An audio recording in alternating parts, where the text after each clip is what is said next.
Assalamualaikum Buya. Assalamualaikum. Saya hamba Allah dari Cirebon izin bertanya.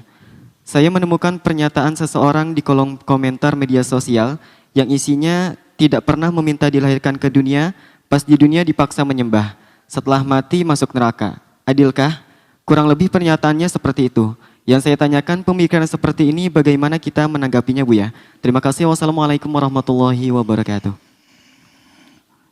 Kalau memang dia percaya kepada Tuhan Allah dengan keyakinan yang sesungguhnya, tidak mungkin ada pertanyaan seperti itu. Dan jika orang yang tidak beriman kepada Allah juga tidak perlu dijawab karena memang dia tidak beriman kepada Allah.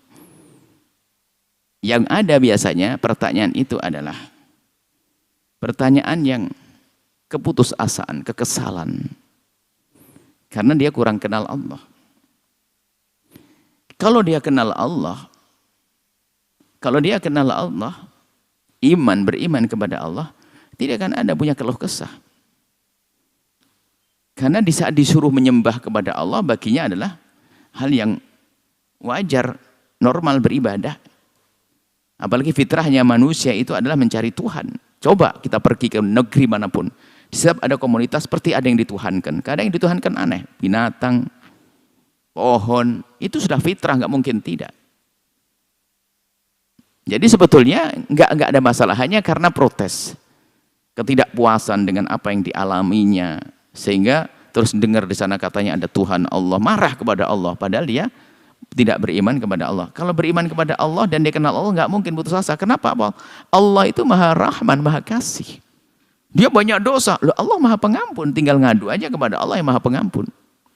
Tapi saya tersiksa terus di dunia. Bukankah kehidupan tidak hari ini saja, kan masih panjang di akhirat nanti. Seperti orang sakit di dunia pengen berobat. Setelah berobat jadi sembuh. Tidak boleh setiap sakit putus asa. Kenapa saya begini? Saya tidak mau berobat. Ada. Urusan akhirat saja orang gampang putus asa. Di saat urusan sakit nggak ada, coba. Dia sakit. Orang yang bertanya dengan pertanyaan seperti itu, kalau sakit ke dokter atau tidak? Ayo coba, pasti ke dokter. Loh, kenapa kok dia usaha? Nah, karena sebetulnya kalau tadi urusan akhiratnya kurang yakin. Tapi dia masih bertanya, ini istimewa dia. Dia sebetulnya ada iman, cuman lagi campur aduk dia. Kalau tidak punya iman nggak akan bertanya. Ini saudaraku yang kucintai, Anda bertanya itu hebat dengan iman Anda. Jadi kalau dia punya, kalau ada orang sakit, marah kepada siapa coba? Biarpun nggak punya Tuhan dia nggak marah kepada siapa. Dia ngerti kalau sakit saya harus berobat. Coba orang yang ateis sana kalau sakit berobat dia. Ya nyalain siapa coba? Dia tidak percaya dengan Tuhan kok, ayo nyalain siapa? Nyalain Tuhan. Kenapa Tuhanmu? Ente itu tidak percaya dengan Tuhan, nyalain Tuhan. Kamu tidak percaya kok nyalain Tuhan? Aneh banget. Kamu tidak percaya dengan Tuhan, kan begitu? Kenapa? Katanya Tuhan penuh kasih. Kenapa saya sakit terus, melarat, sakit? Kamu tidak percaya Tuhan. Kenapa marah-marah kepada Tuhan? Tapi orang ateis pun ngomong begitu. Justru yang ngaku Islam kadang bertanya aneh. Orang ateis kalau sakit langsung pergi ke dokter sudah. Nggak ada, biarpun ateis ngomong. Nggak ada. Coba kalau keselnya orang ateis kalau sakit, operasi, pergi dokter, bayar. Sudah, normal, biasa. Dia tidak pernah menyalahkan, dia tidak percaya dengan Tuhan, nyalain Tuhan. Tapi kenapa yang mengaku punya Tuhan kok malah menyalahkan Tuhan? Kan aneh dia. Kalah dengan orang ateis dong. Ateis tidak punya Tuhan, tidak pernah menyalahkan. Sakit, miskin. Ya berusaha besok cari kaya. Ateis. Tapi orang beriman seharusnya nyantai dia. Kenapa? Di saat aku diberi oleh Allah kekurangan, sakit saat di dunia, bukankah sakit ada nilainya di hadapan Allah? Hidupku kan bukan hanya 60 tahun, 70 tahun. Aku punya kehidupan yang panjang di sana. Maka keimanan itu yang menghibur. Dan sesungguhnya hiburan yang sesungguhnya. Tapi apapun bentuknya pertanyaan semacam itu kadang sering muncul.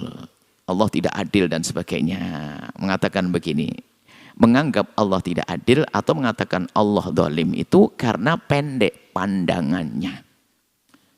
Seperti dia akan menilai orang paling kurang ajar di dunia ini dokter. Kenapa? Suka nusuk pahanya orang sama suka membuat bedah perutnya orang. Ini kan pandangan pici. Dokter didolim-dolimkan. Kenapa kemarin saya lihat tetangga saya perutnya dirobek. Terus satu lagi katanya ada operasi.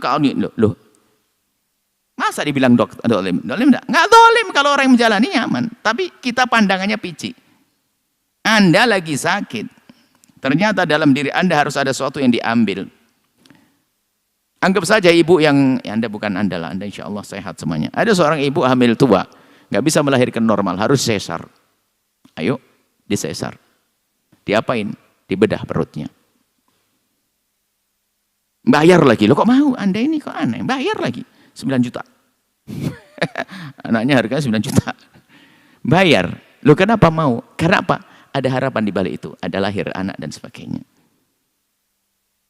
Ini karena ada harapan, dia rela sakit. Dibedah perutnya. Karena ada harapan. Lu kita punya harapan surga, kenapa kok kita dengan kesusahan jadi bingung? Apa sih bedanya? Anda demam, pergi dokter katanya biar cepat diinjeksi. Oke? Injeksi, tusuk. Saya paling takut dengan jarum. Biar cepat, ini mau pergi kan? Iya. Ya Allah, injeksi. Mau, kok bodoh banget dia disakiti. Kenapa mau?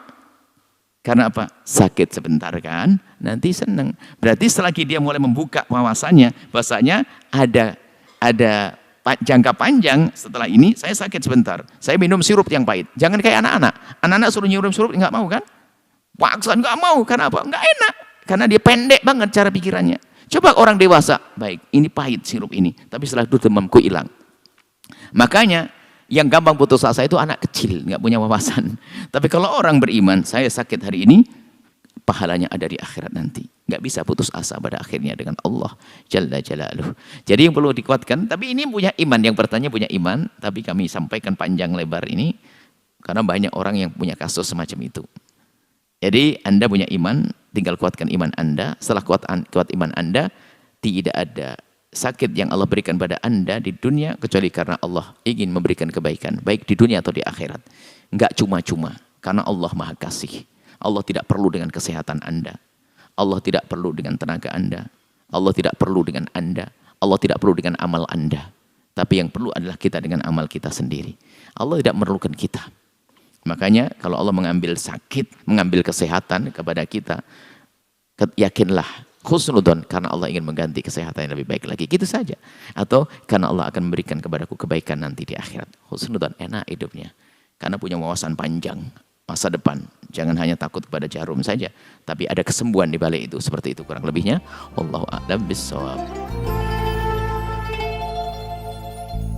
Sahabat Al-Bahjah TV, setelah menyaksikan video ini, jangan lupa bersolawat kepada baginda Nabi Muhammad. Shollu ala Nabi Muhammad. Allahumma sholli alaihi wa ala alihi wa sahbihi.